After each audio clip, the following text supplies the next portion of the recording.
This is exactly right.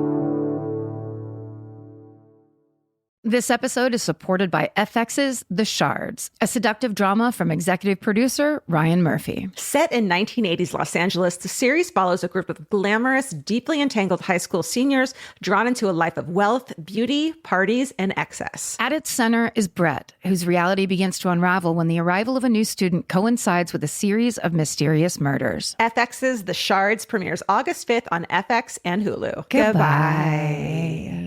The best time to think about home security is before you need it. That's exactly why there's Simply Safe. Traditional home security only alerts you after a break-in has already happened, and that's too late. Simply Safe is changing that. Simply Safe's US-based live agents identify threats on your property and help deter them so intruders never get to your house. The system is customizable so you can build one that fits your home and your specific needs. The 24/7 professional monitoring is effective and affordable and won't lock you into a long-term contract. I think that's what's so scary for so many people is that long-term contract. And like, whatever turns out you don't like it or need it, but they don't have that because they know you'll like it and you'll know that you need it and feel so much safer when you have it. Like at this point in my life, I would never go without a security system on my house. I just feel safer with actually having Simply Safe around. There's a whole staff at Simply Safe that's waiting to talk to you and help you out. Right now, you can get 50% off your new system by visiting simplysafe.com/MFM. That's half off at simplysafe.com/MFM. There's no safe like Simply Safe. Goodbye. Get into the Hyundai Getaway Sales Event and get away with a deal so right, it almost feels wrong. Right now, you can get great deals on Hyundai's most popular models, including the adventure-ready SUVs like the Hyundai Santa Fe or Santa Fe Hybrid and the Tucson or Tucson Hybrid. Plus, there's the bold and stylish Elantra loaded with the latest tech. Or go all-electric with the Ioniq 5 or the Ioniq 9. So get down to your local Hyundai dealer and get away with a deal you'll love during the Hyundai Getaway Sales Event. Visit HyundaiUSA.com for details. Goodbye.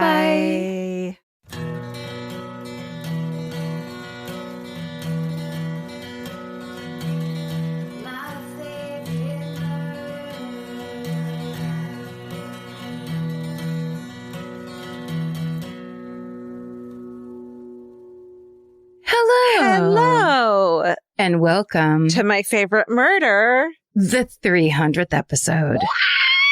That's Karen Kilgariff. Oh, that's Georgia Hardstar. Thank you. This is 300. This is their 300th episode. How many times can we say it? What does it even mean, really? I don't know. I was just a, arbitrary number in the world. It certainly isn't our 500, I'll tell you that. But it feels much different than our 200th. It does. I mean, any of these little milestones, like in January, it'll be 6 years. That feels like that feels like a biggie. A hugie. If you think about it in terms of every episode is a day, we're coming up on our full first year of episodes in a row. Right. 365. Sure. Okay. I mean, then maybe that gives some kind of context to the number. Yeah. Yeah. But it kind of feels like turning like 44 or something, where you're like, okay. Sure. Great. No, that's good. I like another year for sure, but it's not like 40. We're not getting a facelift yet, but we certainly didn't just graduate from high school. That's for sure. This podcast is in its mid-20s, But it had a serious drug problem for a while. And it kicked it. And we're all proud of it. It's been strong. But it's also been pretty fucked up. Yeah, it had to move home a couple times and restart its life. Who hasn't? Oh, truly. Please. And then it got back on its feet. It's fucking, living its best life. We've had a full apartment. We've had a pod loft. Yeah. We've had our own studio. Yeah. And then we had the quarantine journey. We forgot live shows. We also had live shows all the time. Yeah. And now we have nothing but Karen's room in Karen's house. I wouldn't say we have nothing. That isn't nothing at all. It's not nothing. It's so much. It's so much. I mean, that's the thing about all of these milestones. Every single time is like, what the fuck happened? We started a podcast for fun, and now it's like the biggest career we've ever had. We started a podcast for fun as two people who weren't even sure what the podcast was how it was going to go. Yeah. I was just talking recently, and maybe it was on the last episode of this podcast, about the time that I tried to do the Toronto rapist, the Carla Homolka and whatever the rapist the Ken name and Barbie. was. The Ken and Barbie couple rapists.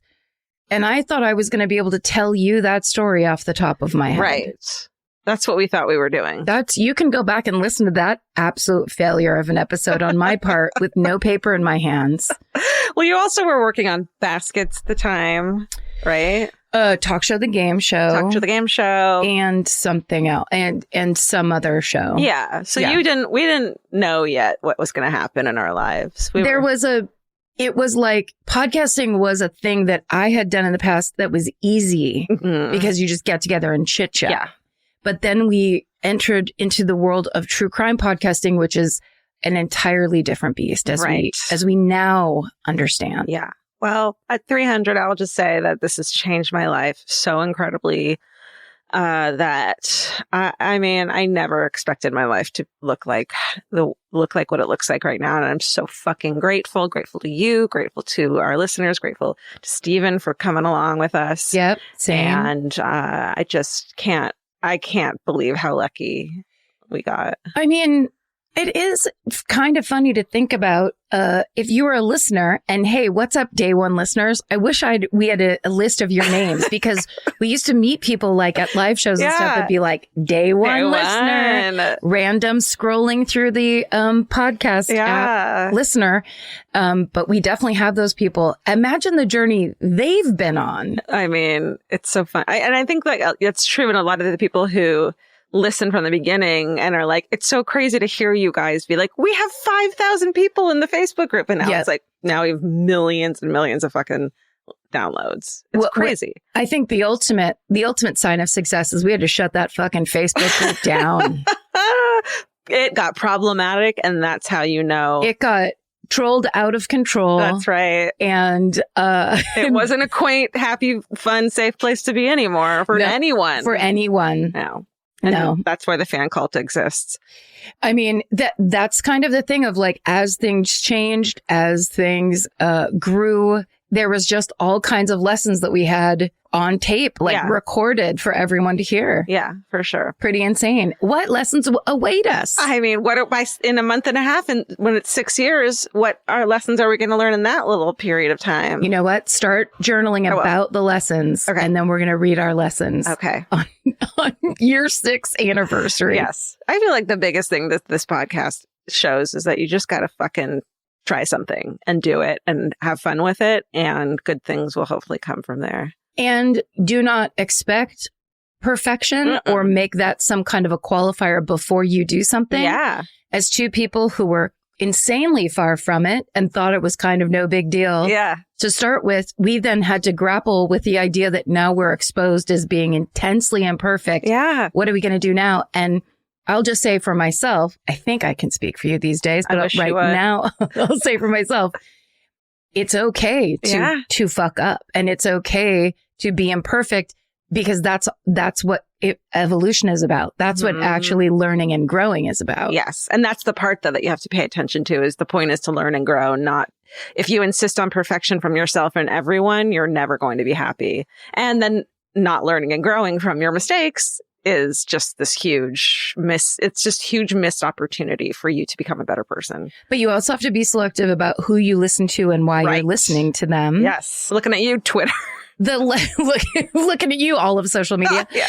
But, it's like we have been, and we joke about that, but we've actually been insanely lucky because 99 I'll say 8% of all of you listening are some of the most lovely, generous, open, and cool people that we could hope to have a connection with. Yeah, absolutely. I just want to say, it is really, you mentioned live shows. It is, we are sad to not be doing them yet. Yeah. And we hope to soon. But that really is, on top of the fact that we've all been locked in our houses for a year and a half or more, that's the one thing I miss so much. Those live shows were some of the greatest moments of my life. Wow. Truly. Yeah. Me too. Walking out on stage like that and fucking hearing the reaction from the beautiful audience is like, it just fills your entire heart up. And then in all these cities where you're just like, oh, Pittsburgh they can't be that interested in us. And it's a boom. Or like fucking Oslo, Stockholm, Sweden. I mean, just nuts. Oh, we've had so many experiences. You, me, and Vince have had so many fucking crazy ass travel live, not even the live show. That's amazing. But the travel and the fucking just planning and the meals and the crazy car drives we've had. Many car drives. And many Cracker Barrels. The fucking Starbucks we've enjoyed along the Sephora's where we've met new friends. Yes, because we forgot our makeup. One of us forgot our makeup that day. Yeah. All the phones I've left in all the bathrooms and all the airports around the world. Thank you, bathrooms. Oh, jeez. I miss traveling. It'll come back. Better than ever. It'll be even sweeter when we get to do it. That's right. Yeah. Just thank you. 300. Yeah. You got us here. You just kept on tuning in. Yeah. You keep on tuning in. We can't thank you enough. We cannot, and we won't ever. And we won't. We refuse to. So we're going to stop. It stops here tonight on the 300th episode. I'm never thanking you again. That's our promise. Mm-hmm. Okay, speaking of learning things, I have a quick thing. I learned like a week ago this hand gesture. Do you know that? Like the TikTok is making it big. The hand gesture of domestic violence incidents that you can do to a stranger or someone else to let them know that you need help and to call authorities. Yep. And it's this like, it looks like sign language. It's this thumb tuck into your palm and then you close your fingers around your thumb. Yeah, you hold your hand up like you're taking an oath. You fold your thumb in and then you curl your fingers down over your thumb like the thumb is trapped. And that's letting other people know I am in a serious situation and I need help. That's right. So I just read like a couple days ago that it turns out that a fucking teen who was missing from North Carolina. Did you see this? Yeah, that's how I found out about it. Oh, okay. She was rescued by Kentucky police after using that exact fucking hand signal that she learned from TikTok. She was 16 years old. She was missing and she was in the car with her abductor and did the hand gesture to someone in a car next to her. They followed her for like 7 miles on the phone with the police. They pulled the person over and they arrested him because of that fucking hand signal. Yeah. How amazing is that? Yep. It's very, also because it's like, I've also heard stories of people in a domestic violence situation where the actual abuser is the one that answers the door and is telling the police everything's fine. Right. And then the person stands up. It just goes behind the person and does that. So letting them know it's not. Yeah. Oh, that's amazing. It's very cool. You know, the children of TikTok, some of whom are grown adults, they're really, it's not just dancing over there. No, it's not. It's not, a lot of social awareness going on. Can I tell you my favorite thing I've seen on TikTok lately, which is the exact trite opposite of what you just shared? My favorite is it's like every morning I wake up and then I look at the news stories, right? And it's always something that sends you over to TikTok. There's always some, they have to be telling you about what's popular over there. About 2 different animal species hugging each other or playing. God bless. Gotta go over there every time. The things that come up in my feed are often makeup based. Oh. And this one was, try this new TikTok makeup trick that makes men fall in love with you. And I'm just like, wow, really? Yeah. So I hit it. And essentially it's little dots that you put on the outer, inner, lower and upper. So the inner corner, outer corner, up and around your eye. Yeah, like basically your eye is a compass and those are the 4 points. Got it. But tiny white dots.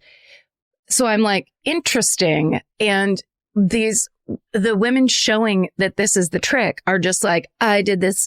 And a guy at the club walked up and is like, oh my God, I can't stop staring at you.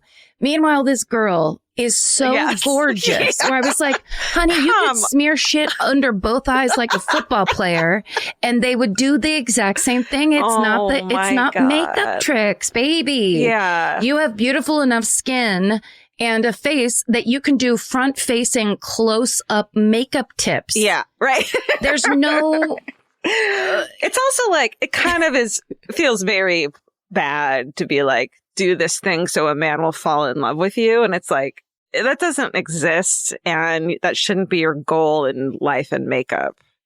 I mean, true. Well, hopefully I'm not telling people what to do. I would hope that it's not, you know. Of the many goals that you have, how about the makeup trick that gets you an MFA?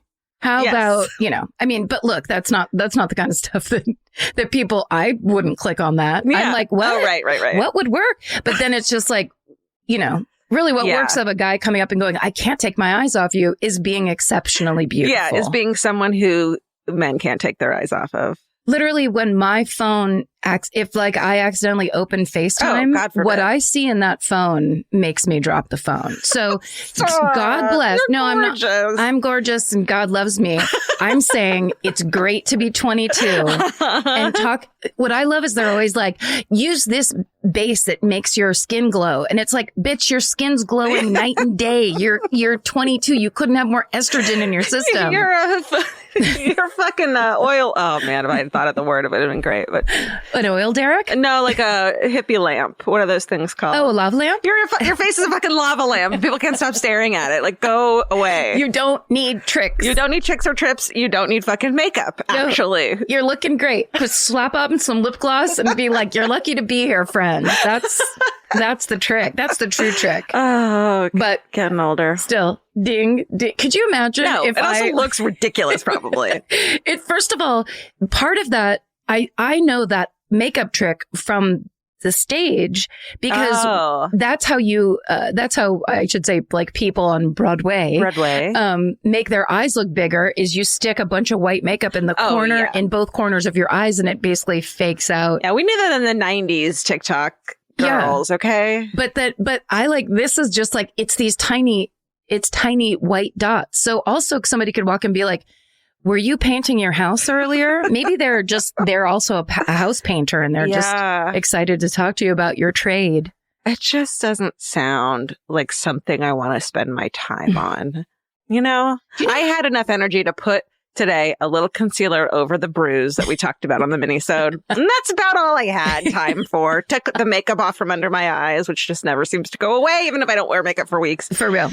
And then covered my bruise and maybe a zit or two. Yeah. And that's all I've got fucking energy for. Yeah, the people that are like, first you put on this primer. Right. Then you put on the concealer. No. Then here comes the bronzer. It's like, what are you doing? How long? Every Zoom call I'm on, I have wet hair. Yeah. And, you know, a little bit of mascara if I like you. Do you know what it is? It's like the older we get and the more we need makeup, the less we have patience for makeup. Yes.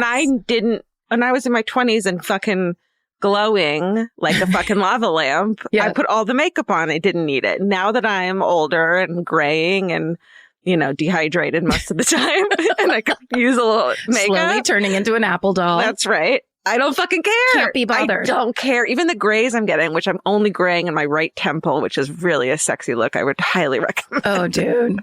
You know about my skunk part. I do. We talk about it a lot. Oh, God. It's just, it won't go away. But I mean, yeah, that's exactly it. The older you get, the less you care. Yeah. And the more you should be caring. But should you? I don't know, because sometimes I see when the older ladies do care and you're like, ooh. Yeah. It's, you know, these days are over for us. I don't know. All right. What do you have going on? What if I then just read a bunch of makeup tips? This is becoming a makeup tip podcast. I mean, here's what I do like. There are people, I think it's amazing and so cool that so many women, and especially young women, have gotten so good at makeup. Because then there's some people who are like, here's your 5-minute trick or whatever. They're fucking artists. They're artists and they get to be good at that and make money off of it. Amazing. That I love. Because that wasn't real before. It used to be four shades of that cover girl shit. Yeah. I always had a clown mask on. I was always like, it's got to get better than this. Yeah. And it did. It does. It did. So, you know, do all the contouring you want. It just doesn't work on me. Like anytime I have like what's that highlighter on my cheeks? Yeah. I look like I'm sweating and a clown. Like I'm a special sweaty clown. A special kind of clown. Hey, it's Sweaty the Clown. Sweaty the Clown's here to yell at you. Oh, we didn't want her for our birthday. Too bad. My thing is, and this is the first time this has ever happened to me. watched a series. Of course, it's British. Of course, it's a procedural. Yes. Of course, it stars Martin Clunes from Doc Martin, which if you need a break, I think I definitely in quarantine You talked and my about, mom love Doc Martin. because it's shot on the, I think, the west coast of England, as if it ever sees the sun. So when you watch this TV show, it's like every day is a beautiful sunny day in this port town of Port whatever. I was going to say Port Charles, but that's Days of Our Lives. But of course, can I also tell everyone that you're doing the gesture of walking around? I wish you could see it. This is me walking around in this TV show. Like, that's how you know it's sunny and beautiful every day. It's because Karen's pretending she's moving her shoulders like she's walking around. I walk with my shoulders like I'm actually in like some kind of a video. Yeah, or like you're in a douche commercial walking down the beach. Yep, waving to people. Hey, it's Alexa or whatever. I'm here to talk about maxi pads. But that show is a great escape if you want to just... Doc Martin you're talking about. Doc Martin. Okay. It's beautiful. It's very entertaining, but it's also visually great. Okay. But the star of that show is a man named Martin Clunes, who's a wonderful actor. Okay. And he is now in a TV show called Manhunt. There are 2 seasons of it, and it's about a real Scotland Yard inspector. Ooh. I believe Scotland Yard. Or real, let's say, London detective. Sounds right. Who has headed up 2... he's a bunch of, but they've made TV series about 2 of the big cases that he's worked on. And so I just finished season 2 and it's on, I think it's for Acorn. No, this unpaid, clearly. But I did a thing last night where I was waiting, like checking every day for the 4th episode because it was for a 4-episode series. And the build, I was like, they got to catch this guy because there was a rapist in London, I think it was the north side of London for 17 years. Holy shit. And he got away with it and he was only attacking old people. So it was just like they couldn't, like they did everything they could and they still couldn't catch him and they finally did. And so I was waiting for this final episode for so long. Spoiler alert, they got him. That I checked and then it basically it showed that the episode was there. So for a long time, it was just up to episode 3. Yeah. Episode 4 came on, but then you couldn't hit play. And I was like, what? Is it the one where it says like, it will be available on November 20, whatever? No, they it do just that says, on fucking HBO and it drives me fucking crazy because you think you have another episode. Yes. And then it's like, no. It's a teaser kind of, or like, it'll look like this when you can hit play. Yes. So frustrating. So frustrating. But I just kept going back kind of like my OCD kept bringing me back over and over last night. And then finally, I think going on to the actual Acorn page, I got to watch it. Nice. And it was so good. And then there's a series about the real guy in real life and he tells other stories of stuff he's solved. So I'm just like, I'm in a whole new... is that one. Manhunt is the series. There's 2 seasons of it. Really good. And there's a bunch of people that I've already talked about from other TV shows that are in it with him. Because they use all the same ones all the time because they are fabulous. I'm still deep in the Oxycontin fucking bullshit. There's a documentary called The Crime of the Century about what essentially we're watching on the TV show Dopesick, and they're both fucking incredible and so infuriating, but it's so important to know about. So I highly recommend those. And Dopesick is a series also? Yes, Dopesick is a series. Fucking Rosario Dawson is awesome in it. Like, it's just a really... And Michael Keaton, right? Michael Keaton is fucking fabulous. Come on. It's great. Oh, literally today, just to watch this, just to talk about it, I finished season 1 of Game of Thrones, finally. Congratulations. Oh, my God. Thank you. How do you feel? I feel good. I already started watching the 2nd season. Right. I did love she was fucking feeding that baby dragon off her teat. And the mother of dragons? Yeah. I was like, you get it, girl. Because I'd do that to a cat. If I gave birth to a cat, feed that thing off my teat. She could reach into the fire and have them. Know. That's how everyone knew she was the real deal. Yeah. Pretty cool, right? It was pretty cool. I liked that last scene. I'm going to keep going. I'm fascinated by the Boy King. Like, what a little bitch. Oh. He's such a bitch. I love him. He's a legitimately bad person. Yeah. And I think there were lots of stories of that poor boy actor that got confronted when that thing was at the height of its popularity. I bet. Yeah.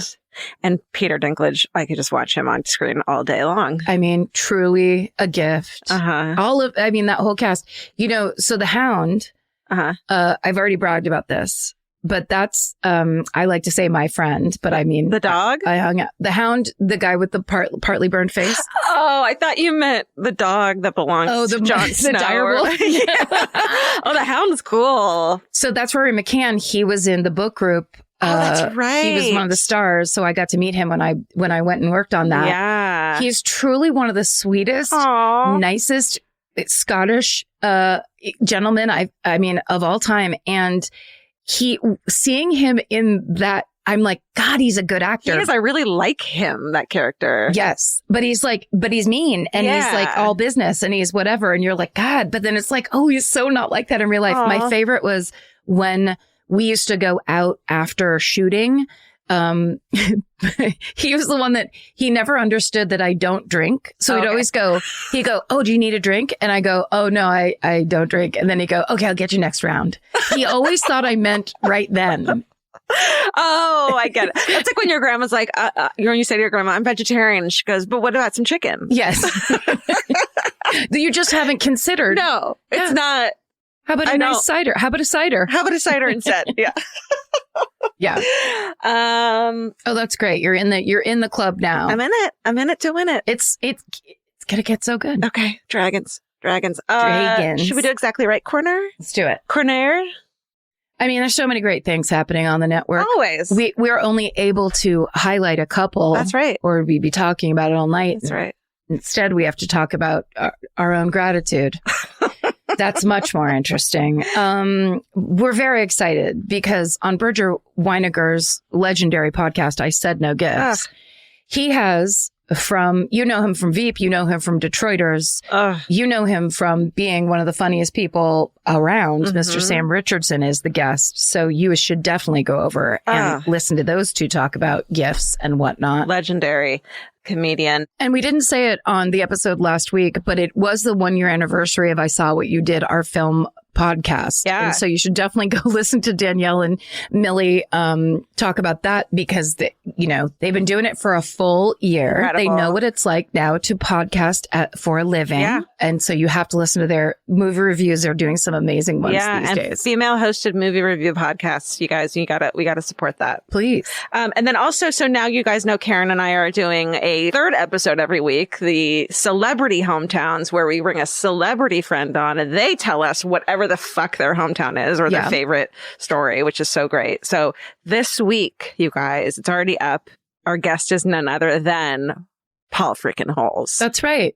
He comes and tells us how he got interested in true crime and criminal justice in the first place. It's incredible. That's an origin story everyone wants to know. Yeah. Why are you yelling at it? Why are you mad at us? Oh, by the way. Yeah.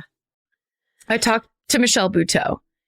She was horrified that she said Sandra instead of Chandra Levy. She was horrified and she was like, I was so nervous to tell the story correctly. Yeah.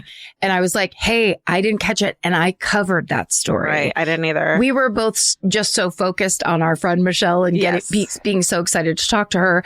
But obviously nobody wants anything like that to happen. Right. So we had a couple people let us know and correct us, which please understand that we knew that the second it happened. Yeah. And so apologies for that. Obviously, that is a mistake. And she was horrified. Right. If we could have gone back and somehow dubbed it, we would have, but we couldn't. Yeah. So that was just a mistake. And as we all know, mistakes do happen sometimes. And acknowledging that. All right. Yeah. Let's see. We have Christmas ornaments for sale. Frank is just tied up in all of the wiring right now. Lowering your volume too, Georgia. Oh, no. Oh, it's raising your volume, yeah. Yeah. Oh, no. It's caught around the thing. Oh, my God. See, get up here, please. Sorry. I told you. Oh. Are you okay? I'm okay. Falling apart. Okay. Frank just walked through all the wires. He's very klutzy. He pulled one, turned George's volume up, and then made me kick that fucking metal table with my bare toes so hard. Well, that happened a long time after. I'm not klutzy. You're klutzy.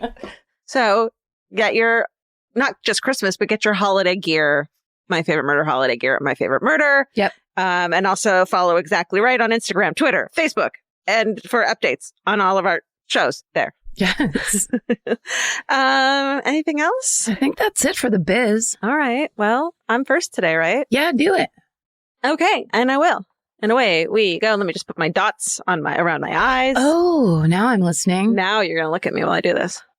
Buying clothes is easy. That's why everyone's always doing it. But finding clothes you actually want to wear is the hard part. Get all your favorite elevated essentials at Quince. Quince specializes in effortless, high-quality essentials like ultra-soft organic cotton and premium Mongolian cashmere sweaters. They're beautifully tailored and built to last. And it's not just apparel. Quince also brings that same everyday elevation to everything they offer, from hotel-quality bedding and bath to kitchen staples, essentials, and thoughtfully designed furniture. They work directly with ethical factories, so you're paying for quality, not brand markup. It's so true that they have wonderful items that aren't just clothes. I have like 3 of their 100% mulberry silk pillowcases. I've bought throws from there. I've bought bedding from there. And it is just as great quality as their clothes and super affordable. Upgrade your everyday. Download the Quince app for app-exclusive offers or go to quince.com/MFM. Get free shipping on your order and 365-day returns. Now available in Canada and the UK too. QUINCE.com/MFM. Goodbye. The right piece of furniture can completely change your room. And your life. It's amazing what one good couch can do for morale. And that's why there's Article. Article makes it effortless to create a stylish, long-lasting home at an unbeatable price. They take great care in curating their collection, focusing on pieces that stand the test of time. There's no filler. Every item is chosen for its craftsmanship, design, and lasting value. And with Article's 30-day satisfaction guarantee, you can shop with confidence, knowing that if you're not completely in love with your new furniture, you can easily return it. I recently needed to replace my old outdoor dining room table and chairs, so of course I went straight to Article. They have the Sarik outdoor dining set. I got it in khaki green. It's such a cute, like minty green. It looks so good in my backyard. I can't wait to have alfresco dinners all summer.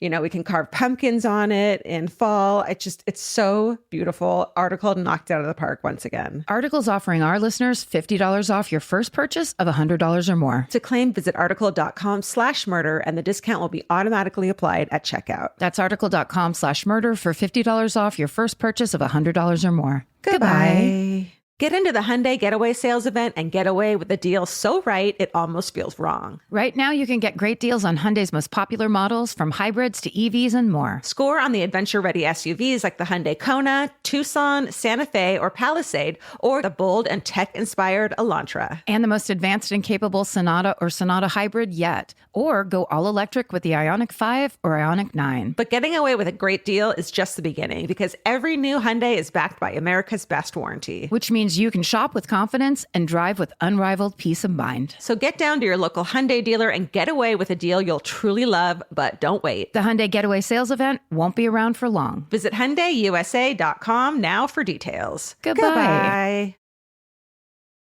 All right. Today, I'm going to tell you about the case of Patty Stallings and her conviction for killing her infant son. Oh. This one's twisty-turny.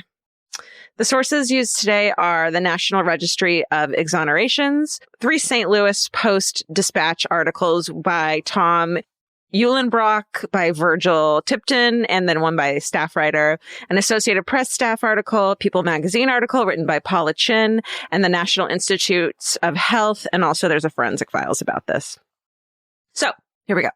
In 1986, Patty is working at a 7-Eleven in St. Louis when she starts dating a frequent customer named David Stallings. They're both in their mid-20s. They're like flirty stuff. And then they eventually get married on August 27th, 1988. And on April 4th, they welcome a son named Ryan.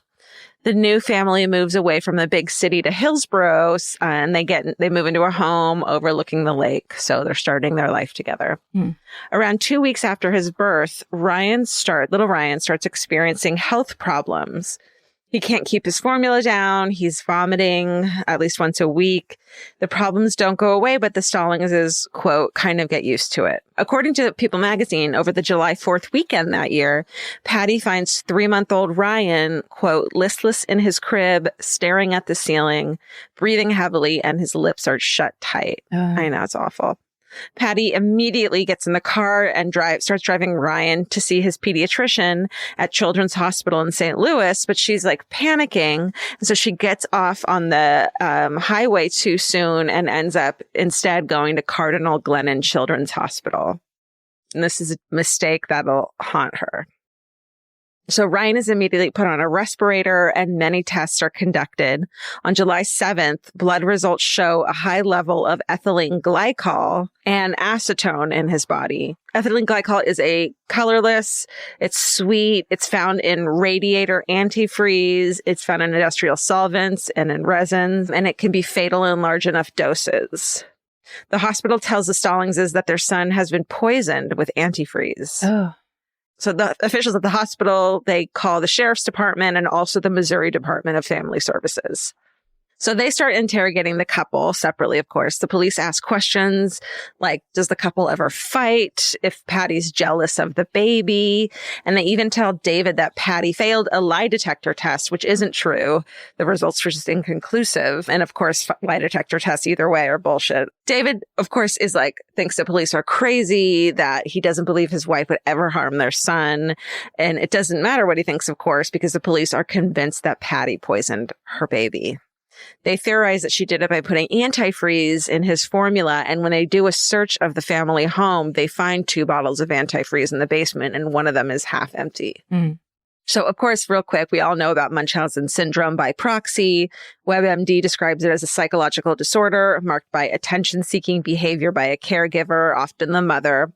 And essentially that person gains attention by seeking medical help for exaggerated or made up symptoms for their child or who's ever in their care. And it often makes the symptoms, if there are any, worse. So over the next 2 weeks, Ryan remains in the hospital and his condition improves. When it comes time to go home, CPS shows up, and instead of going home, they take Ryan into custody. Mm. And so Patty and David are only able to see Ryan like 1 day a week at 10 a.m. The visits are totally supervised. They're not allowed to give him anything edible. On August 31st, Patty and David visit Ryan like normal. Except this time, Patty's left alone with her son from like 3 to 8 minutes only, like a very short time, which wasn't allowed, but somehow happened. And then later she feeds Ryan a bottle of formula that the foster mother had prepared. And everything seems fine. The Stallingses leave after their weekly visit. But 4 days later, Patty and David are notified that Ryan is back in the hospital after showing signs of poisoning again. Mm. And the next day, September 5th, Patty is arrested for assault. On September 7th, Patty is notified that Ryan only has a few hours to live, but she's not allowed to visit her son, and little Ryan dies in his father's arms. Oh. I know, it's horrible. She's not allowed to attend his funeral either. And then she's told that she faces first-degree murder charges and that the death penalty is on the line. Wow. I know. So around the same time, it almost seems like this different case contributed to this fervor around parental murder. So in 1990, this woman named Paula Sims is convicted and given a life sentence in the death of her 6-week-old daughter, Heather. And she later admitted to also the 1986 death of another one of her infant daughters, Lorelei. And in both deaths, she initially claimed that an intruder broke in and kidnapped the girls. And it turns out she suffered from postpartum psychosis. Oh. So it's just this horrible story. And I think it must be in the front of people's minds at the time, too. So it didn't seem that far-fetched. A month later, Patty is in jail awaiting trial when she finds out that she's 4 months pregnant. On February 17th, Patty's transported from jail to a hospital where she gives birth to another son named David Jr., and they call him DJ. Patty's allowed to see her baby exactly 2 times before he's placed in protective custody. Less than a month after his birth, on March 3rd, a social worker tells the Stallingses that DJ is sick. He's, quote, listless, he won't eat, he's frequently vomiting, and he has problems going to the bathroom. Of course, Patty's immediately familiar with these symptoms since they're exactly what little Ryan had experienced, but Patty hadn't been anywhere near him since his birth. Mm-hmm. DJ sent to Children's Hospital in St. Louis, the hospital where Patty meant to take Ryan, but had taken the wrong exit. And this hospital diagnoses DJ with something called methylmalonic acidemia, or MMA. According to the National Institutes of Health, MMA is a rare genetic disorder that affects the body's ability to break down certain parts of proteins and fats. And this leads to a buildup of toxic substances and bouts of serious illness. So today, most hospitals screen newborns for MMA, but that wasn't the case when Ryan and DJ were born. So why wasn't Ryan diagnosed with MMA? To explain this, we're going to talk about some science shit real quick. MMA produces propylene glycol, which is a single carbon atom away from being ethylene glycol. So yeah, their makeups are so similar that confusing them in the lab is super easy. So essentially, these babies' bodies make something that's so much like the antifreeze poison. Yeah. That it looks like it's being given to them when actually it's what their body naturally makes. Exactly. Wow. Exactly. And if you don't have experience with that exact, very rare genetic makeup, you won't even know what to look for, especially in a random lab. And I bet especially too, when they're like, can you test this baby's blood? We think the mom is poisoning them. And if the lab already knows that, of course, they're going to be like, yeah, you're right. Look at this. Yeah. You know? So it turns out that's exactly what happened in Ryan's case. The lab misread Ryan's blood test results and thought he had the presence of ethylene glycol when he really had propylene glycol. Had the lab properly diagnosed Ryan, he would have been treated with vitamin B12 and he would have lived. Oh, that's simple. That's horrifying. I know. And Patricia wouldn't have been charged with murder, but that's not what happened. And this case is still just beginning. So the Stallingses believe Ryan most likely had MMA, of course. So new tests are performed on Ryan's blood, which had been saved. Patty's released from jail pending results before her trial. And the assistant prosecutor tells the media that if the tests show that Ryan had MMA, he'll drop the charges. However, he adds that he has no reason to believe the original tests are inaccurate. So the blood tests come back and they're the same as before, except this time one lab concludes that both ethylene glycol and propylene glycol are present in the blood. So it doesn't really exonerate her in any way. And Patty's taken back to jail to face the first-degree murder charges of Ryan. Patty's attorney tells the trial judge that based on one of the lab's results, Ryan could have died from MMA, but the attorney can't find any medical experts willing to testify, and the judge won't allow DJ's results in court because of that.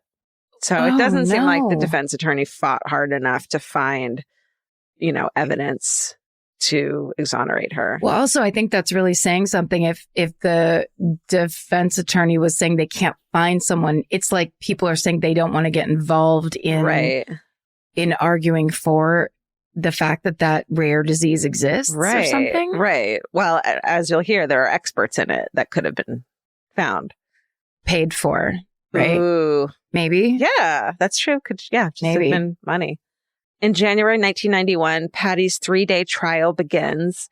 Since her attorney can't bring up Ryan dying of MMA, so they can't even mention that disease, her attorney instead tells the jury that he could have died from natural causes, to which prosecutor George McElroy III responds, quote, "You might as well speculate that some little man from Mars came down and shot him full of some mysterious bacteria." Calling bullshit.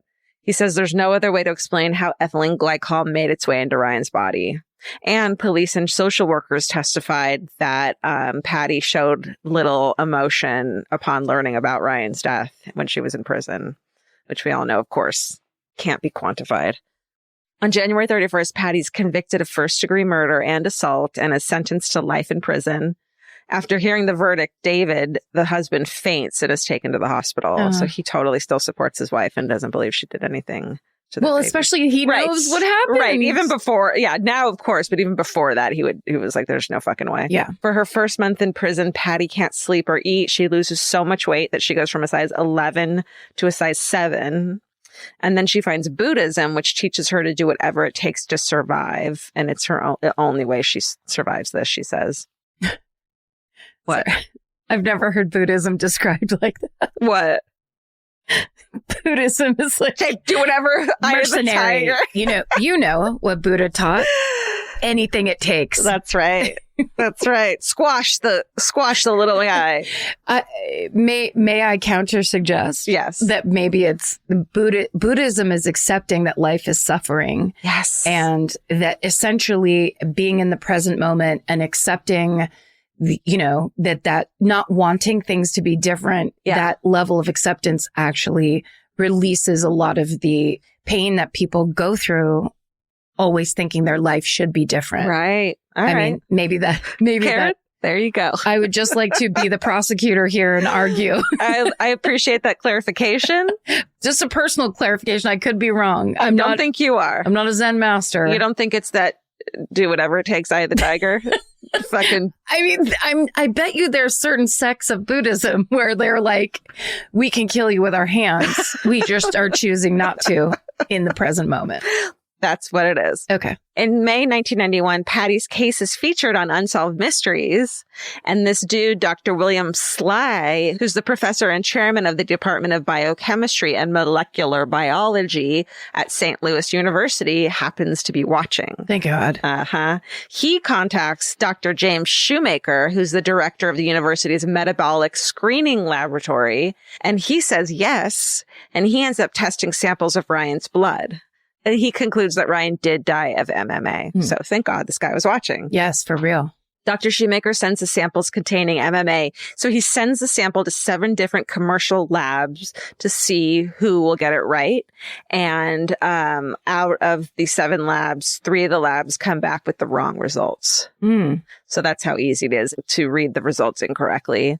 So it's the lab technician reading them wrong. It's not even them coming out wrong. Right. Because it's such a fine difference. It's human error or a human inexperience, I guess.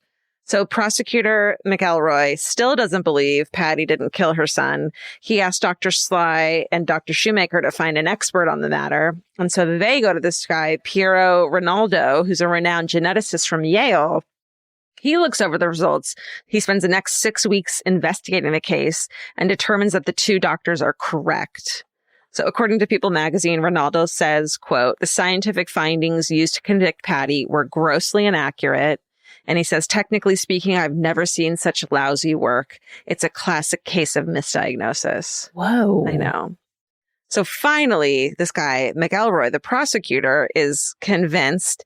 He actually asks a judge to drop the murder charges and he orders a retrial due to the inadequate legal defense she had gotten.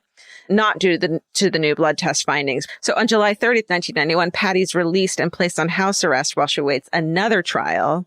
And then McElroy tells the media he hopes to bring Patty back to trial again, briefly mentioning that the blood test might put a hitch in his plans. So he's still fucking trying to go after her. Then, and this is kind of surprising to me, on September 30th, he announces that all charges have been dropped and he personally publicly apologizes to Patty and her family. Whoa. He's like, I was totally fucking wrong. He goes, we can't undo the suffering the Stallingses have endured during this ordeal, and I apologize. I hope their lives will be happier and fuller in the future. Holy shit. I didn't think it was going to turn like that. No. Wow. Well, you see so many of these prosecutors like just ignoring everything and going after them, or then being like, I still think they're guilty, even though when it's proven beyond a reasonable doubt that they're not. Or there's so often those stories where it's like, and then they were up for re-election, so they couldn't lose a case. Like it turns into stuff that's has nothing to do with what's actually happening. Exactly. Well, good for that guy. Yeah. And Patty says to the media, they can't put a price tag on what they've taken from me. No. When she's released, she's finally able to mourn the loss of Ryan. She tells the St. Louis Post-Dispatch, quote, I've not concentrated on that a lot because I knew that it would break my strength, and I needed what little strength I had left to make it through this. Maybe now I can start accepting this now that the big fight's over. Little 19-month-old DJ, who has spent his entire life in protective custody, is finally allowed to go home to his parents. And what I heard mentioned about this that's interesting is that for some reason, he still wasn't allowed to go home with his dad, even though it was Patty that was accused. But if he had gone home with his dad and gotten sick, maybe the dad would have ended, like they wouldn't have, because, yeah, you know what I mean? Yes, that makes sense. That they weren't going to risk another child's life thinking that she she or they somehow poisoned their first child. They couldn't. But if he had gone home with the dad and gotten sick, they would have just said that they both poisoned him instead of them finding out that he was actually sick. So it sucks, but it's smarter. It's a fortuitous thing that he didn't go home with his dad. Yeah, the protection actually served everybody. Right. So he had only met his mother the day he was born. So not having a bond with her child is extremely difficult for Patty. She powers through it. She has to learn how to care for a child with MMA since she never got the chance to do that with Ryan. DJ has to be fed through a tube. Sickness like the flu or colds can be life-threatening. So get your healthy kids vaccinated for the ones who can't. That's right. Mm-hmm. But Patty and David try to focus on spending as much time as possible with their son while they can. So David and Patty, they sue Cardinal Glennon Hospital. They sue the St. Louis University Hospital. They sued the doctors, SmithKline Beecham Clinical Laboratories, where the labs were misread. In total, in 1993, they're awarded several $1 million. Yeah, I bet. Mm-hmm. The next year, McElroy, the prosecutor, is up for re-election. Patty donates $10,000 to the campaign of McElroy's opponent. Oh, shit, Patty. Yeah, he did. Shit. And the opponent ends up winning. That's Robert Wilkins. Still, that guy apologized. That's big. I'm sorry. That's what we were just talking about. Like, you got to take responsibility for your... He did the bravest thing, yeah. Sadly, Patty's heartache doesn't end when she's paid in millions. She and David eventually split. In 2013, DJ passes away at the age of 23, although I can't find what causes his death. There's so little information after the 90s on this entire family. David Stallings, the father, dies after a long illness in 2019. But I can't find a lot of information about Patty after that. But clearly she was a very strong woman who powered through with the help of Buddhism and being a badass. And that is the case of Patty Stallings. I mean, I would imagine she wants nothing to do with being in the public eye in any way, because that's what a horrible situation to have been in, and the amount of loss even before she went to jail. I mean, just like, that's horrible. Yeah. Wow. Terrible. Unbelievable. That's fascinating. Wow. I've never heard of it. Yeah. I think I definitely saw the Unsolved Mysteries way back when I was a kid about it. So it's always kind of stuck with me. I think there was definitely a Law & Order SVU that was similar, where the mother was arrested for poisoning her child, but they traced it back to something in the formula. Yeah. Get into the Hyundai Getaway Sales Event and get away with a deal so right, it almost feels wrong. Right now, you can get great deals on Hyundai's most popular models, from hybrids to EVs and more. Score on the adventure-ready SUVs like the Hyundai Kona, Tucson, Santa Fe, or Palisade, or the bold and tech-inspired Elantra. And the most advanced and capable Sonata or Sonata Hybrid yet. Or go all-electric with the Ioniq 5 or Ioniq 9. But getting away with a great deal is just the beginning, because every new Hyundai is backed by America's Best Warranty. Which means you can shop with confidence and drive with unrivaled peace of mind. So get down to your local Hyundai dealer and get away with a deal you'll truly love, but don't wait. The Hyundai Getaway Sales Event won't be around for long. Visit HyundaiUSA.com now for details. Goodbye. This episode is supported by FX's The Shards, a seductive drama from executive producer Ryan Murphy. Set in 1980s Los Angeles, the series follows a group of glamorous, deeply entangled high school seniors drawn into a life of wealth, beauty, parties, and excess. At its center is Brett, whose reality begins to unravel when the arrival of a new student coincides with a series of mysterious murders. FX's The Shards premieres August 5th on FX and Hulu. Goodbye. Grocery shopping seems like it should take 20 minutes. And then 2 hours later, you're standing at the checkout with a frozen pizza and 6 different types of chips. Lucky for you, there's Hungry Root. Hungry Root is like having your own personal shopper and nutritionist all wrapped in one. They'll take care of the weekly grocery shopping and recommend groceries and meals tailored to you. Once you tell them about your goals and preferences, they fill your cart with personalized recommendations. And those recommendations get smarter as Hungry Root learns more about what you did or didn't like. Most of Hungry Root's recipes can be made in just 15 15 minutes or less. You can't get any easier than one pan shakshuka. I've always said that. Yeah, I love the convenience and also the fact that I don't have to go park anywhere. Thank God Hungry Root's around to help us shop and help us build really healthy and delicious meals. For a limited time, get 40% off your first order, plus get a free item in every box for life. Go to hungryroot.com/MFM and use code MFM. That's hungryroot.com/MFM, code MFM to get 40% off your first box and a free item of your choice for life. Goodbye.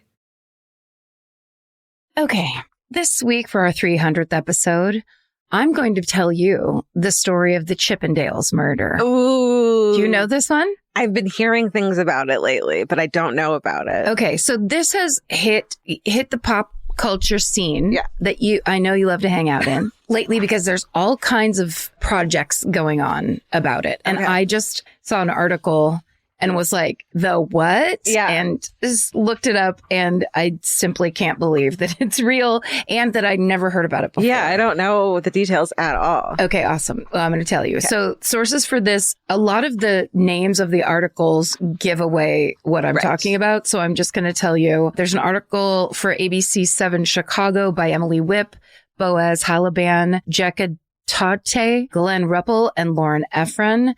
There's an LA Times article by Edward J. Boyer. There's a New York Times article by Todd S. Purdom. There is an article for grunge.com by Karen Corday. Wikipedia article, a couple Wikipedia articles. There's an LA Times article by Henry Weinstein. The heavy.com had an article with no byline in it about this topic. And of course, People Magazine, there's an article by Christina Duggan. And then there was one for The Independent by Phil Reeves. Those will all be listed in detail on the, in the show notes. Okay. So this starts April 7th, 1987. Okay. So we're back in the height of the triangle neon pink. You know it, you love it, the 80s. Coke fueled. Coke Classic. New Coke may have already been premiered. I'm not sure. Crystal Pepsi. Pepsi was out and about. Oh. We had Jazzercise had already hit. That's right. And peaked. It was an amazing and a very fertile time in America. So 46-year-old Nick DeNoia is working in his Manhattan office on the 15th floor of his West 40th Street office building. Mm-hmm. He's a TV producer and director. He's also a choreographer and a 2-time Emmy Award winner for his NBC Kids show Unicorn Tales. Don't remember that. And that's prime kid show time for me. Yeah. It was an Emmy Award winner. Maybe that was too high quality for you. Oh yeah. I want trash. Give me trash. In 87. Yeah.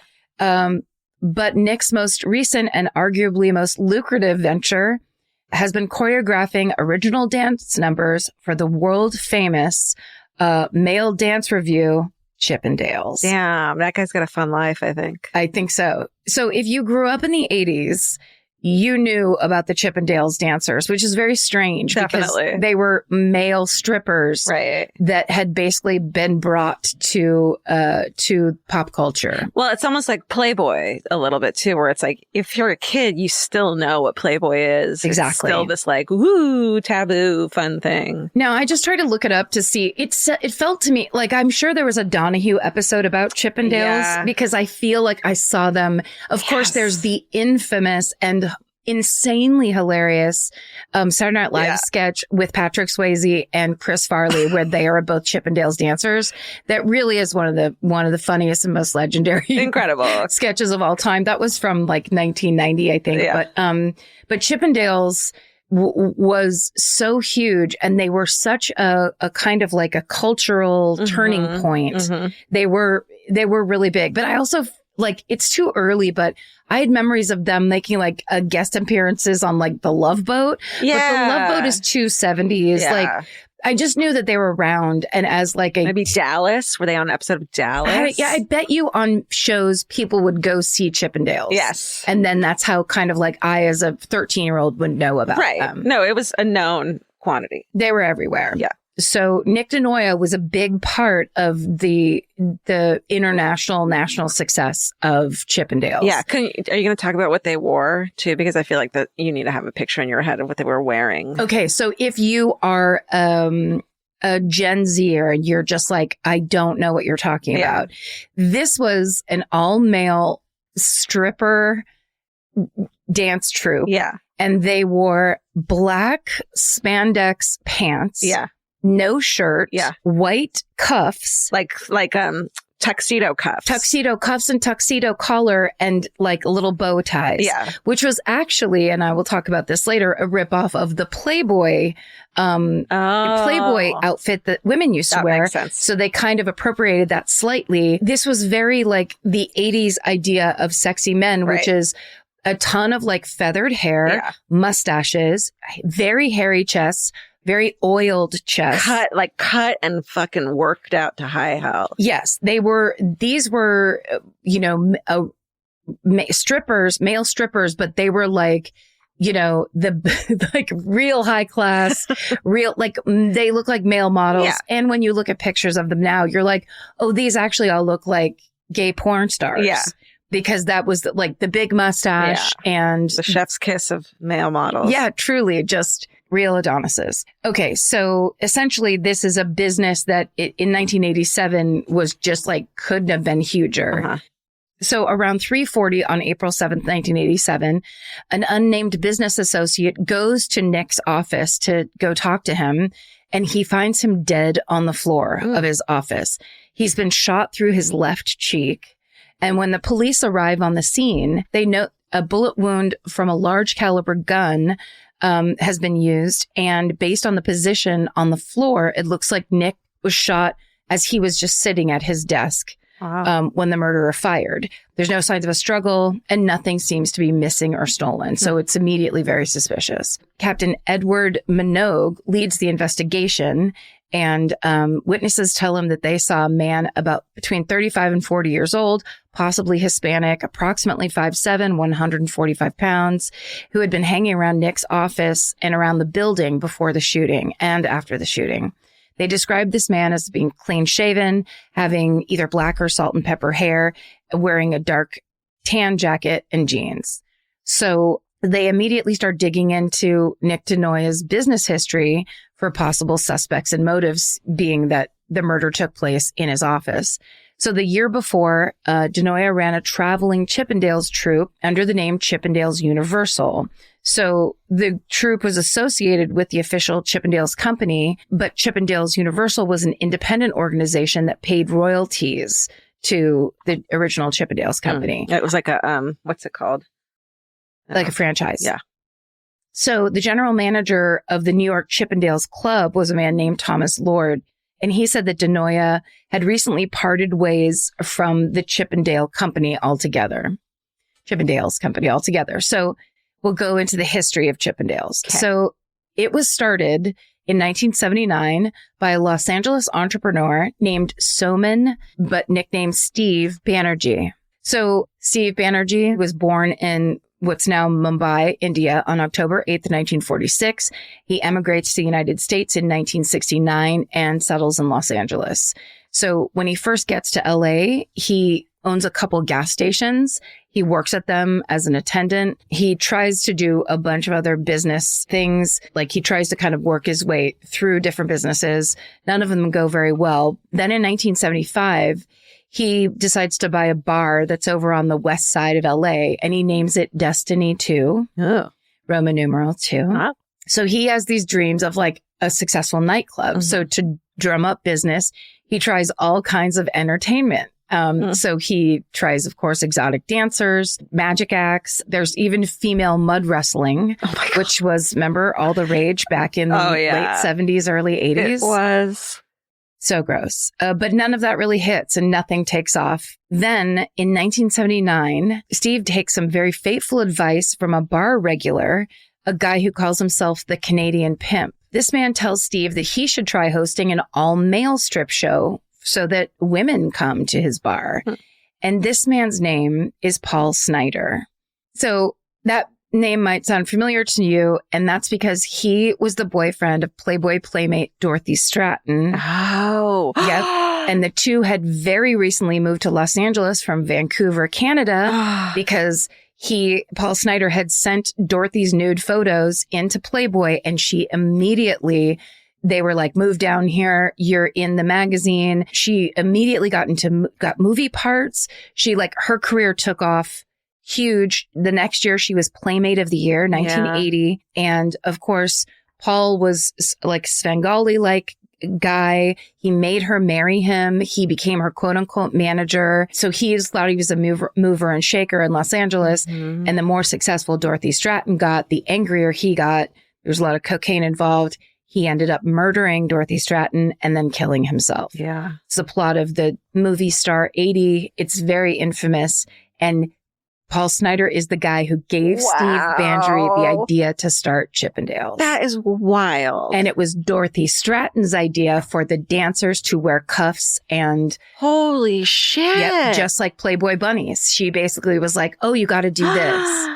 Isn't that insane? What a weird little tidbit. It's like the creepiest true crime crossover ever, because apparently their apartment was in West LA, probably near where this bar was. Yeah. So like, I guess it was their hangout. It's so strange. What the fuck?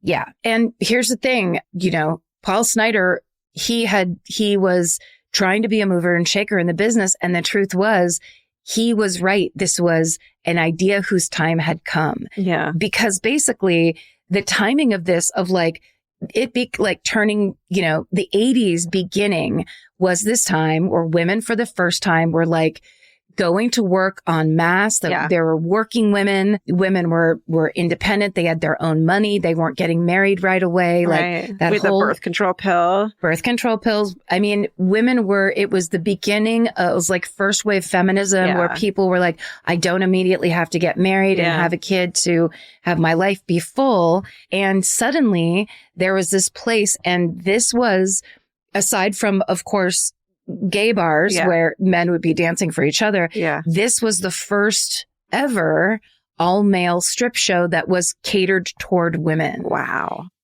So immediately he starts doing this all male strip club night, and women are lining up around the block. Shit. So he decides to rename the bar Chippendales. And the idea is, because he's naming it after an 18th century furniture designer. Like Chippendales furniture is like the most expensive, fanciest furniture, because to Steve, that name represented pure class.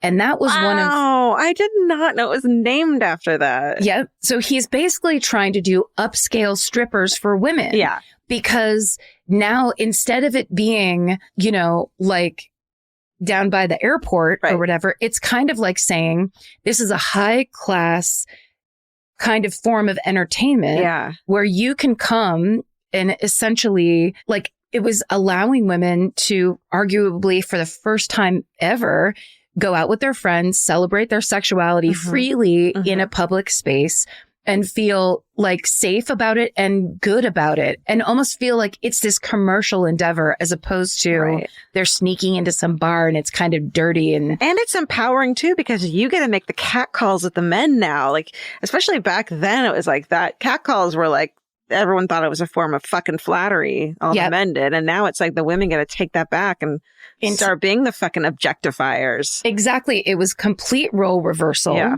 And essentially, these men of Chippendales were gorgeous, smiling, oiled up, into it. They were voluntary sex objects. They were dressed like construction workers, firemen, doctors, and all of these all-female audiences were basically saying, it's our turn to objectify you now. Yeah. And they were fucking coming in droves to do it. They were throwing their money at these men. The whole thing was, would we say empowering? I don't know, but it was freeing. It was freedom, the freedom to kind of do the thing you thought you would never be able to do. Right. And it really was like a lightning bolt culturally. Cool. So Steve obviously sees and knows that he's got a hit on his hands. So he aims to make Chippendales the most lucrative club in Los Angeles. So this I love. There's the fire code capacity for his building was 299 people. He consistently exceeds the number. So at some nights, he had 600 women in this club. Oh my God. And there's a picture. There's an amazing picture I'll show you after. It's a stripper leaning into a crowd so that a woman can give him money I think they're kissing, actually. First of all, every woman looks like everybody looked when I was a senior in high school. Like that kind of like your hair was really curly, but it was also a bi-level. Yeah. And a lot of triangle earrings. Shoulder pads. Tons of shoulder pads. But like they're sitting. So normally it would probably be, like there's the floor where the dancers are performing. Yeah. There's some steps up and then there's, cocktail tables along the back. But there are women sitting on the steps, sitting on the floor. Oh, wow. The way the guy is leaning, his package is right in this girl's face. Like it's hilarious. There's women packed in and my God. They're all like overjoyed. Every woman is like smiling and going crazy. Oh my God. I love it. So it must have been, I would have killed to be in those early days. It must have been insanity. Yes. And almost like those, like the early Beatles concerts where it's like teenage girls screaming out all of their anxiety and all of their like, oh my God, I love John Lennon. Pent up anger and all these things. All of it, where it's like this thing is happening that's they've never been able to do before. And now they get to do it and everyone's into it. Oh my God. I got to ask my mom if she went there because Janet was fucking in the front row. You know it. I bet she went after work one time, like with her girlfriends. Right? Do you want me to text her? Do it. Okay. Oh my God. Okay, so I'll keep telling you. So basically, at least twice the LAPD had to raid the club because of capacity and safety code violations. But then the raids made the nightly news, which then spread the word that there was an all-male strip club in Los Angeles. So even more customers flocked to Chippendales. And then the rumors started to circulate that Steve was the one who was filing the complaints so he could get free PR on TV. Smart. Genius. Yeah. So, of course, word spreads across LA like crazy. And because it's LA, the club gets more and more hotter and hotter young men who are, of course, acting hopefuls that have moved to town. They're like, nah, I could dance, I could strip or whatever. They want to make a quick buck. There's an endless supply of guys like that, like untapped. Yeah. So these dancers really were like, if you look up, they were the picture of like 80s male hotness. Which is so weird now because you're like, that looks like a dad. That looks like a 40-year-old dad. It's like a 22-year-old actor. It's so funny. Everybody looked so much older in the 80s. What is it? Like, I guess it could be perspective. Milk? But Do they drink a lot of milk? Well, also, it was just like, it was the style. I don't know. But like, the guys that were seniors when my sister was a freshman, I remember looking at her yearbook.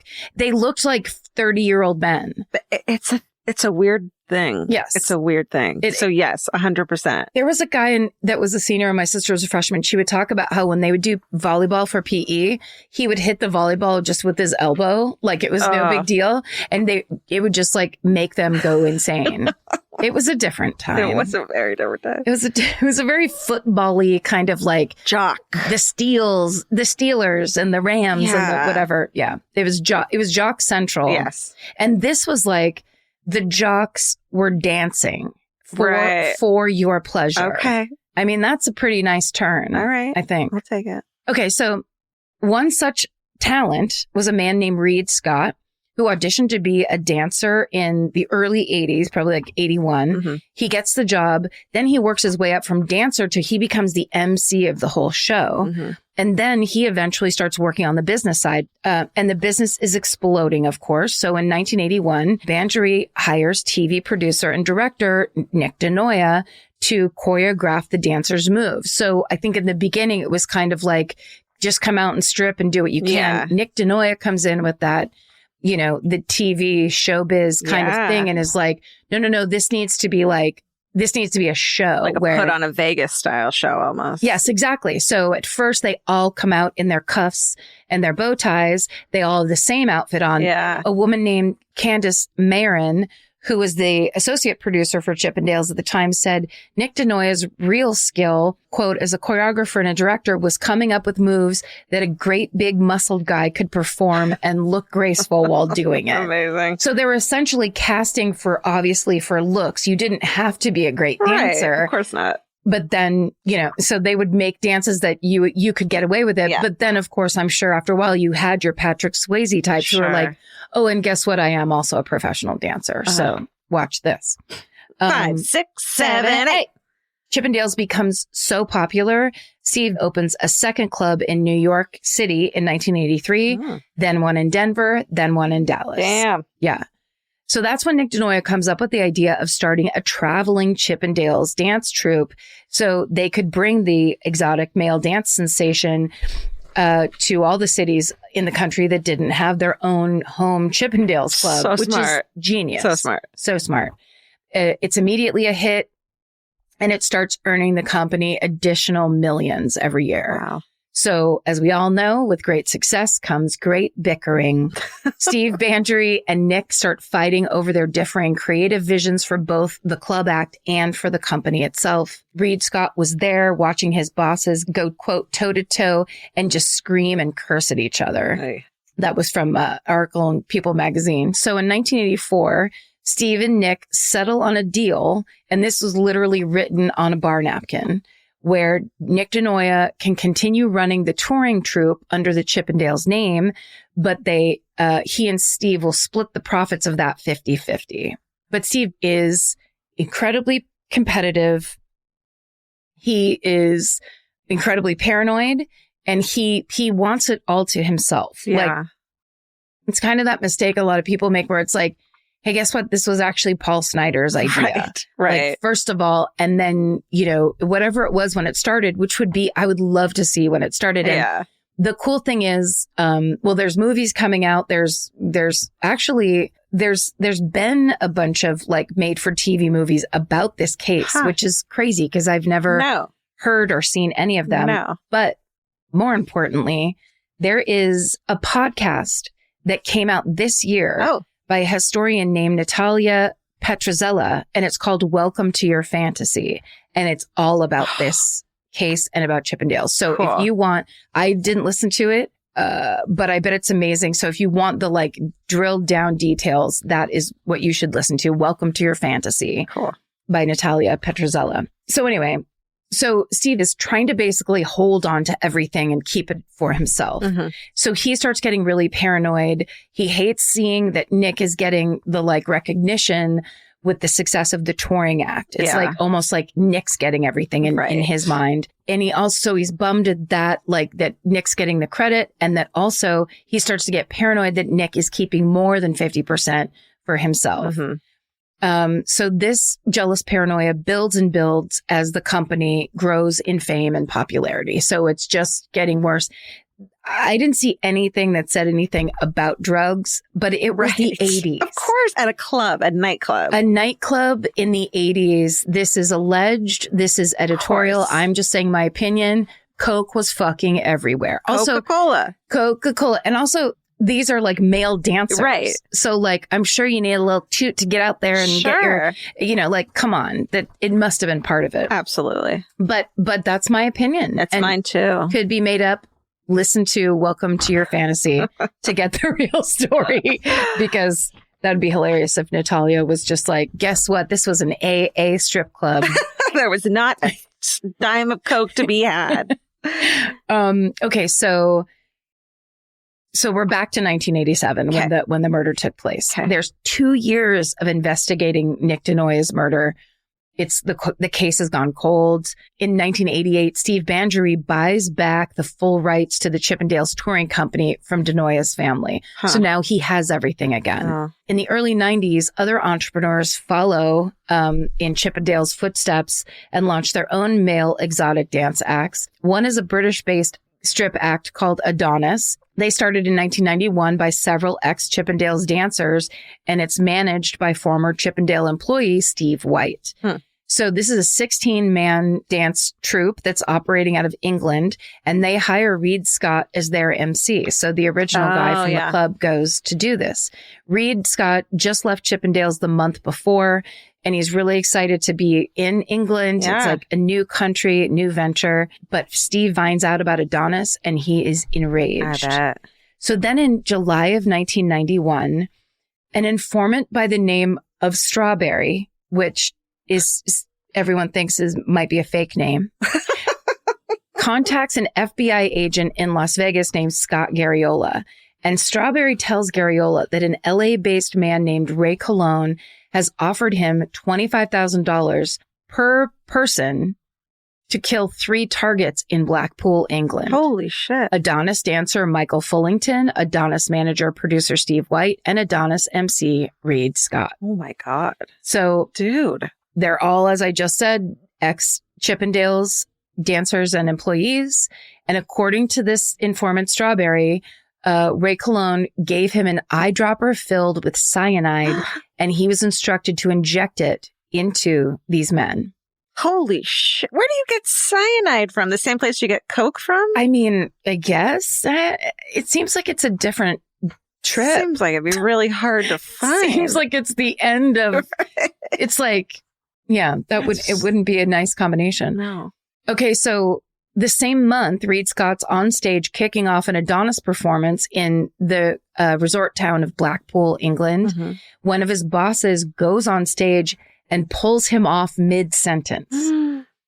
He's taken to a back office where he meets officers from Scotland Yard who inform Reed that a hit has been taken out on him and the 2 other Adonis employees, and that their lives are in danger.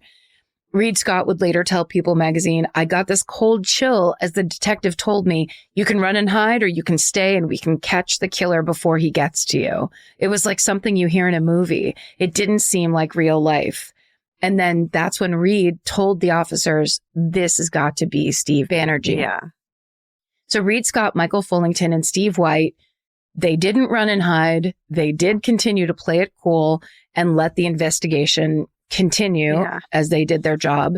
So the FBI follows Strawberry's lead to Ray Colon.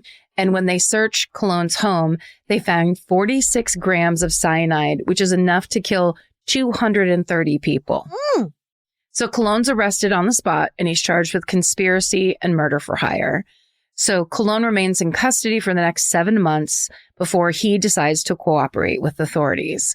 He confirms that it is indeed Steve who hired him as a hitman, not just to kill Michael Fullington, Steve White, and Reed Scott, but also for the 1987 murder of Nick DeNoia. Colon reveals that in the case of DeNoia, he farmed that hit job out to another man named Gilberto Rivera Lopez. So when the FBI look up Lopez, they see he's already in prison for an unrelated crime. So Banerjee knows that Ray Colon was recently arrested, so he suspects that this is a sting operation. So he enters the restaurant. He greets Ray Colon by putting a finger to his lips and directing him to follow him into the bathroom. And there, Banerjee has Colon stripped down to ensure he's not wearing a wire. But luckily, the mic had been sewn into the boxers. Yeah. So Banerjee can't see it. But anytime Ray Colon asks a question, Banerjee writes his answer on a Post-it note, holds it up, and then rips it up and throws it in the toilet. That's kind of smart. So nothing's on tape, and the IHOP sting is a failure. Yeah.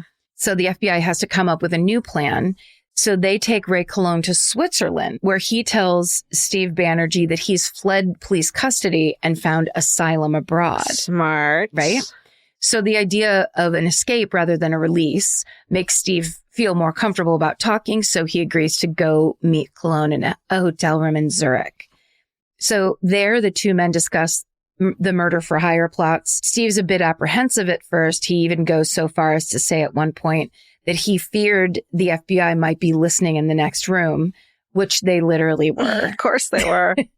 But Ray Colon is able to calm Steve down. They end up talking for 3 to 4 hours.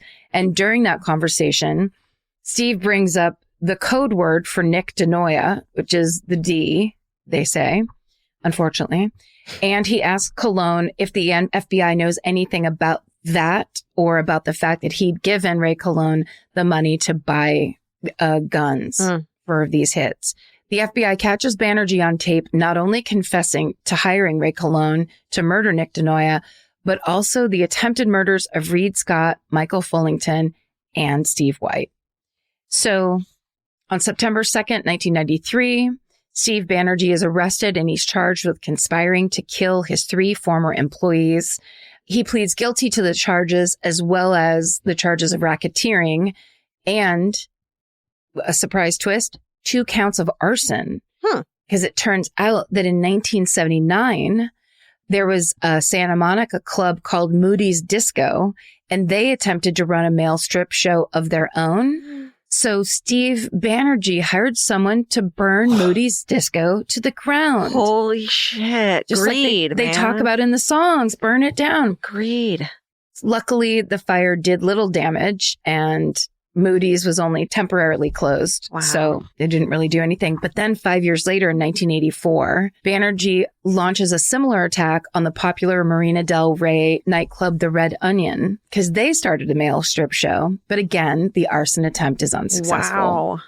Banerjee pleads guilty to all the charges. He faces 26 years in prison, and he'll be forced to give up ownership of Chippendales. But on October 23rd, 1994, the day before his sentencing, Steve Banerjee uses a bedsheet and a wall hook and strangles himself to death in his jail cell. Fuck. Yeah.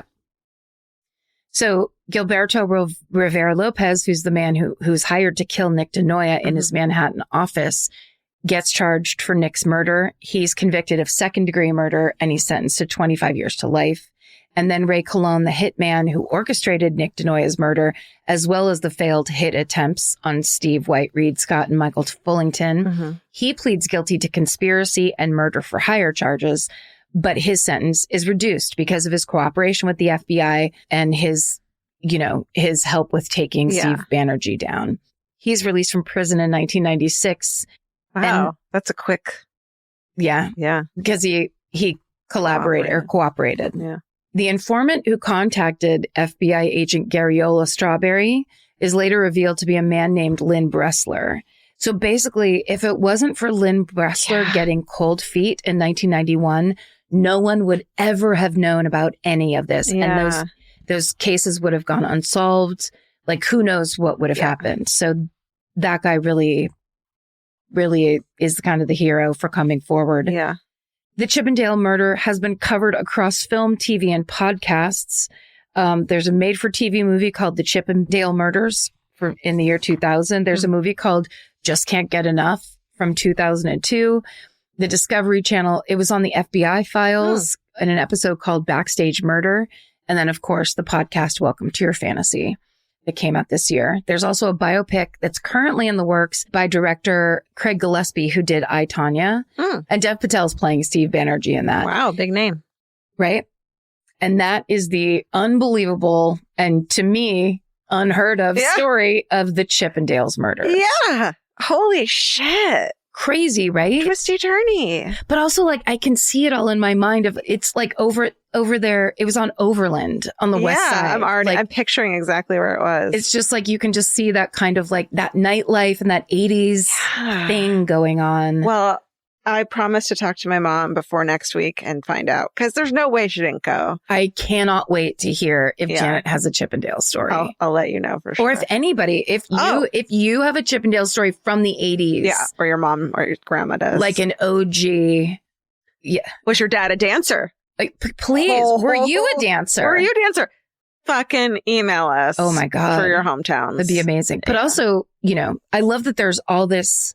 I love when there's a thing like that to me is such a, oh my God, that's so right up my alley, time and place and everything. But I had never heard of it. No. There's still those out there. Yeah. Oh my God. Just because we're on our 300th episode, don't give up hope. It always feels like I just don't know anything I'll ever talk about again. But now we have Hannah Crichton as our producer, who's like, give me ideas and I'll plan it for the next 8 months. And then I don't panic every week, which is so nice. No, we have some really good support and nice help. And you know who we've had supporting us for 300 episods? Who? That Mr. Stephen Ray Morris, who's right there with us. Hey, Thank you, Stephen. Thank you so much. You're welcome. Thank you. Yeah. He's been in all the lofts and all the apartments and all the studios and some of the live shows. And he really has the patience of a saint. He's, those early days were pretty rough, I gotta say. Those current days can get rough too. It's all pretty rough, but, I think we're also having a good time and, yeah. Thank you guys for listening. We appreciate you as always. Here's to 3,000 more. Wait, what? Stay sexy. And don't get murdered. Goodbye. Elvis, do you want a cookie? This has been an Exactly Right production. Our producer is Hannah Kyle Crichton. Associate producer Alejandra Keck. Engineer and mixer, Steven Ray Morris. Researchers Jay Elias and Haley Gray. Send us your hometowns and your fucking hoorays at myfavoriteMurder@gmail.com. And follow the show on Instagram and Facebook at My Favorite Murder and Twitter at My Fave Murder. And for more information about this podcast, our live shows, merch, or to join the fan cult, go to myfavoritemurder.com. Rate, review, and subscribe.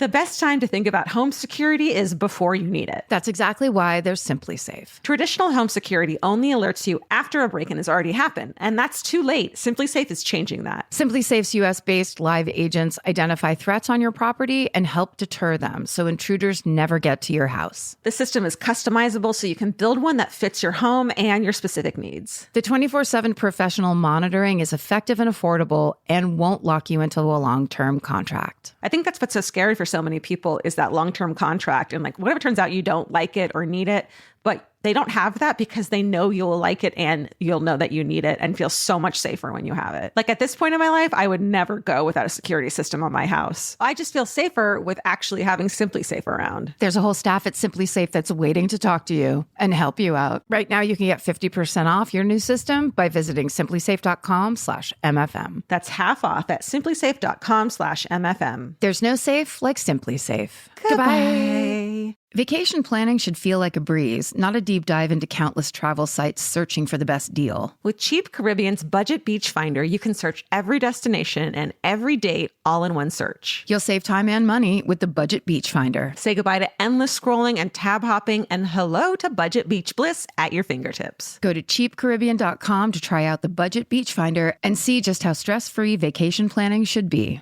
Goodbye. Capture your favorite summer feeling with Pandora Jewelry. Discover a collection inspired by the sunshine, freedom, and moments that make the season unforgettable. From sun-kissed metals to personalized pieces ready to be engraved with your summer mantra. Each design moves with you from beach days to golden nights and every memory in between. Shop Pandora Jewelry's new summer collection in-store or online at pandora.net and let your summer unfold. Goodbye.